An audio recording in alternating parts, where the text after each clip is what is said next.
Shaq's house. Shaq's house. Outside Shaq. You're now in Shaq's house.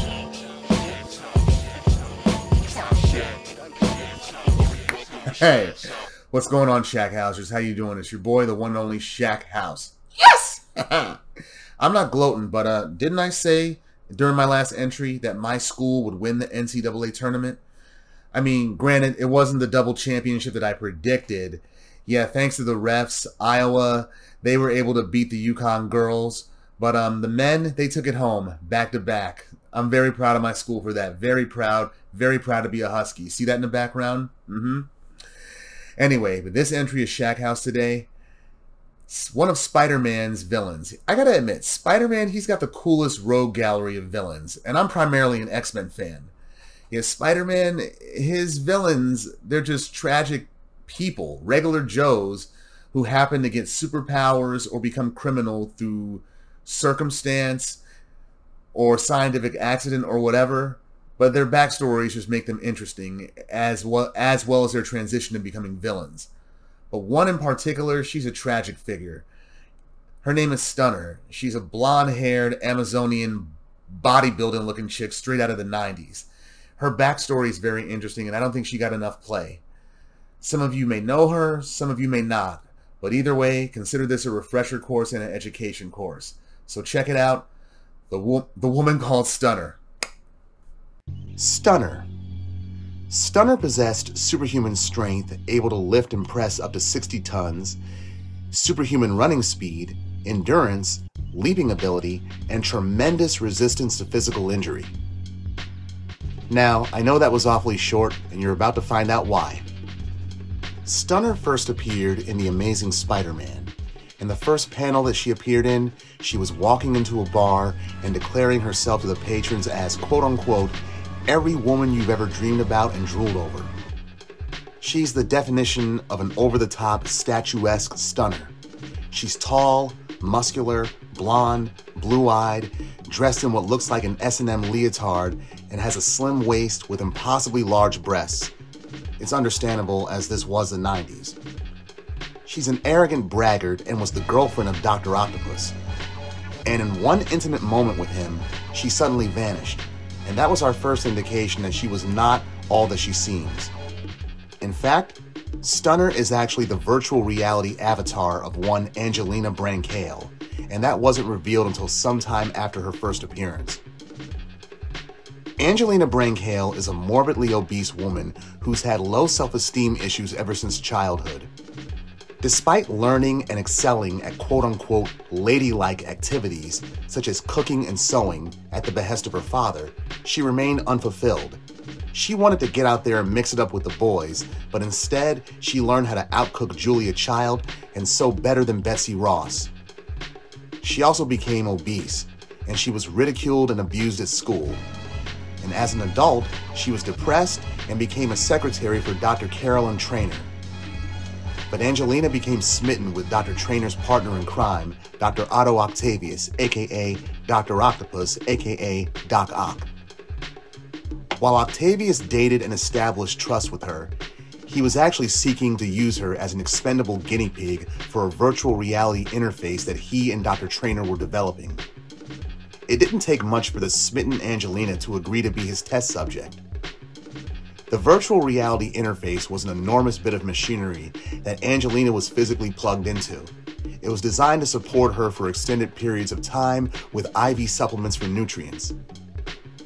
The VR apparatus also contained neural feedback goggles which painfully penetrated the skin around her eyes to connect directly with her cerebral cortex. And when activated, the VR interface created an interactive digital body for Angelina, based on her idealized self-image. Months later, Angelina successfully projected her ideal self-image into reality, calling it Stunner. As Stunner, she's a 7-foot-tall, 300-pound Amazonian blonde who possesses superhuman strength, running speed, endurance, leaping ability, and durability. Theoretically, Angelina could operate indefinitely as Stunner without exiting the VR interface. Though she would be several miles away in the VR rig, she still had a full range of sensory input through the Stunner construct. She was able to see, hear, touch, taste, smell, and even breathe in that form, and even be affected by knockout gas. Also, the VR interface was originally unstable, causing the stunner construct to spontaneously disperse at unexpected times or if subjected to excess amounts of force. Typically, women with low self-esteem issues, they feel sad and unloved and consequently develop subservient personalities. They unquestioningly obey anyone who shows them even a remote amount of affection. In Angelina's case, she fell head over heels in love with Doc Ock. And even though he was only using her at first, he developed some affection for her as well, such as visiting her in a hospital every day with a rose when she was left comatose. Years later, Angelina awoke in that hospital from her coma. Her body had atrophied during her coma, and she found physical therapy. After that, Angelina was strong enough to walk again, and she immediately returned to the location of the VR apparatus to become Stunner again. She swore vengeance for Doc Ock's death, but little did she know that Spider-Man and Doc Ock had switched bodies. This was during the Superior Spider-Man title. After attacking Spider-Man at the Daily Bugle, Stunner was destroyed after Spider-Bots arrived at her hideout and disabled her virtual reality equipment. Octavius arrived later, using the hologram technology to appear as Dr. Octopus.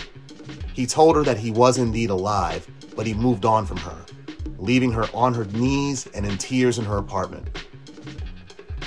Here are some thoughts. Basically, Angelina Brancale is projecting her consciousness and sensory input through a construct that's comprised of densely solidified binary coding shaped by her self-beliefs.